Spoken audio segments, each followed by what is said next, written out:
আবারও একটা নতুন ভিডিও নিয়ে তোমাদের সামনে চলে আসলাম। তো আম মাখার ভিডিওটা বলেছিলাম না যে দেব, তো আম তো কাটছিলাম দায়ের মধ্যে, তো দা তো ফেসবুকের কোনো ভিডিওতে অ্যাপ্রুভ নয়, ওর জন্য আর ওই ভিডিওটা ক্লিপটা দেওয়া হয়নি।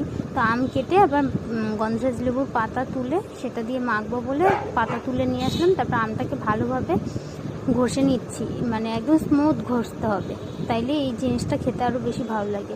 তার মধ্যে দিয়ে দেবো কাসুন্দি, জলজিরা দিয়েছিলাম, নুন দিয়েছিলাম, চিনি দিয়েছিলাম, লেবু পাতাটা দেওয়া হয়েছিল আর লঙ্কা। এটা দিয়ে ভালোভাবে মাখতে লাগবে। মাখার পরেই আমাদের আম মাখা একদম রেডি হয়ে যাবে। এই ধরনের আম মাখাটা খেয়ে দেখবে, একটু কাঁচা পাকা ধরনের, খুব ভালো লাগে। তো আমার বরকে বলছিলাম যে কেমন হয়েছে, আমার বর বললো যে ফাটাফাটি হয়েছে।